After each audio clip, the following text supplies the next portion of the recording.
Hello everyone. इस video में हम दिल्ली यूनिवर्सिटी की मेरिट कैलकुलेशन प्रोसेस के बारे में समझने वाले हैं। आप सभी को पता होगा कि दिल्ली यूनिवर्सिटी और कोई भी यूनिवर्सिटी वो CUET के स्कोर्स को जब एक्सेप्ट कर रही है तो उसमें जब वो आपका मेरिट कैलकुलेट करती है, मेरिट का मतलब मार्क्स जो आपने ऑब्टेन करे हैं वो कैलकुलेट करती है, तो वो नॉर्मलाइज्ड स्कोर के बेसिस पर करती है। नॉर्मलाइज्ड स्कोर को वो ऐड अप कर देते हैं और टोटली जितना भी नंबर आपने स्कोर करा है आउट ऑफ पर्टिकुलर, जैसे दिल्ली यूनिवर्सिटी में मैक्सिमम कोर्सेज 800 में से नंबर आपको दे रहे होंगे, ठीक है। तो 800 में से आप कितने नंबर को स्कोर कर रहे हो प्लस उसको नॉर्मलाइज किया जाता है, तब दिल्ली यूनिवर्सिटी या फिर कोई और यूनिवर्सिटी आपके मेरिट को कैलकुलेट करती है। मतलब हम ये देख सकते हैं कि मेरिट को आफ्टर नॉर्मलाइजेशन आपको जो भी आपके फाइनलाइज्ड मार्क्स होंगे तो वो आपकी मेरिट काउंट की जाएगी किसी भी पर्टिकुलर कोर्स में, पर्टिकुलर कॉलेज में कैटेगरी वाइज एडमिशन लेने के लिए। अब मैं आपको बताती हूँ कि दिल्ली यूनिवर्सिटी की मेरिट पॉलिसी क्या रहने वाली है। देखो, दिल्ली यूनिवर्सिटी के कई कोर्सेज ऐसे हैं जिन्होंने अपने सब्जेक्ट कॉम्बिनेशंस में, जैसे फॉर सपोज मैंने यहाँ पे लिया इकोनॉमिक्स ऑनर्स, तो इकोनॉमिक्स ऑनर्स के लिए बस आपको एक कॉम्बिनेशन दे दिया गया है कि उसके लिए आपको एक लैंग्वेज, मैथमेटिक्स कंपलसरी सब्जेक्ट है और 2 डोमेन्स चाहिए, ठीक है।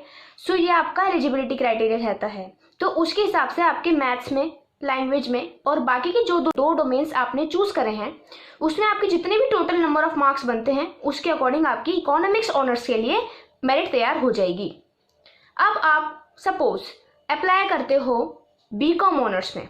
बीकॉम ऑनर्स में आपको सब्जेक्ट कॉम्बिनेशन 2 दिए गए हैं जिसमें चॉइस है, या तो आपके पास कंपलसरी सब्जेक्ट मैथ्स रहेगा या कंपलसरी सब्जेक्ट अकाउंटेंसी रहेगा।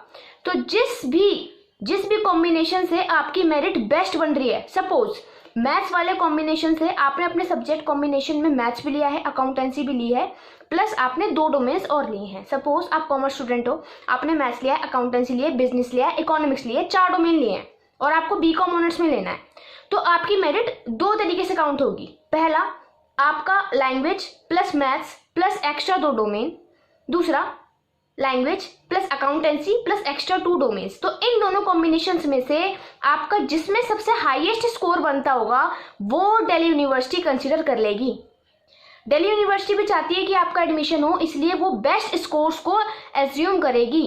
अगर जिस भी पर्टिकुलर कोर्स में आपको 2 सब्जेक्ट कॉम्बिनेशन दिए जा रहे हैं तो उसमें से आपकी मेरिट बेस्ट वाले में से बनेगी, यानी कि जिस सब्जेक्ट कॉम्बिनेशन से आपके नंबर सबसे ज़्यादा आ रहे हैं तो वो आपका काउंट हो जाएगा। सपोज बीकॉम ऑनर्स का एग्जाम लेते हैं, उस एग्जाम्पल लेते हैं, मैथ्स का जब हम कॉम्बिनेशन ले रहे हैं तब आपकी मेरिट बन रही है 650, लेकिन जैसे ही मैंने अकाउंटेंसी का ले लिया तब आपकी मेरिट बन गई 700। दिल्ली यूनिवर्सिटी देन आपका 700 वाला ही कंसिडर करेगी, 650 वाला कंसिडर नहीं करेगी। ये थी दिल्ली यूनिवर्सिटी की मेरिट पॉलिसी कि दिल्ली यूनिवर्सिटी अगर किसी भी पर्टिकुलर कोर्स में आप एडमिशन लेना चाहते हो, वो पर्टिकुलर कोर्स आपको 2 सब्जेक्ट कॉम्बिनेशन दे रहा है, उसमें चॉइस दे रहा है, तो जिस भी सब्जेक्ट कॉम्बिनेशन में आपकी मेरिट सबसे ज़्यादा बन रही होगी आफ्टर नॉर्मलाइजेशन, तो वो आपको दिल्ली यूनिवर्सिटी उसी मेरिट को कंसिडर कर रही होगी।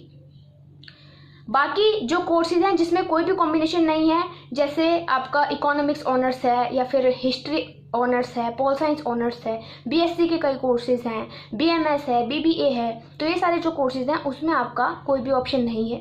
उसमें आपका सिंपल है कि आपका जो भी पर्टिकुलर कॉम्बिनेशन है उसमें कोई भी 2 कॉम्बिनेशन के बीच में चॉइस नहीं दी गई है।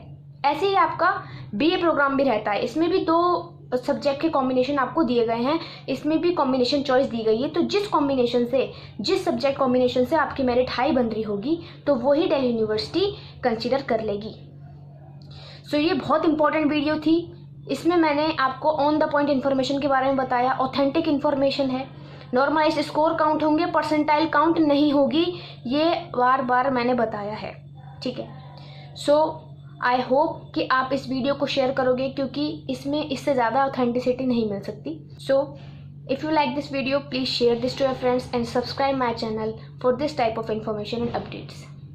एंड प्रेफरेंस शीट का फुल सपोर्ट आपको मिलने वाला है जैसे ही फेज़ 2 ओपन होगा। फेज़ 1 अभी कोई अपडेट नहीं आई है, बाकी जो रहा है कि 20 जून तक ओपन हो जाएगा, जितना आ रही है अपडेट 20 जून तक हो जाएगा फेज़ 1 ओपन, जिसमें आपका रजिस्ट्रेशन होगा। उसके बाद जब फेज़ 2 ओपन होगा तो प्रेफरेंस शीट का फुल सपोर्ट मेरी तरफ से आपको मिल रहा होगा, इस चैनल पर गाइडेंस आपको मिलेगी। तो उसके लिए मेरे टेलीग्राम चैनल को ज्वाइन कर लो, लिंक आपको कमेंट बॉक्स में मिल जाएगा। So best.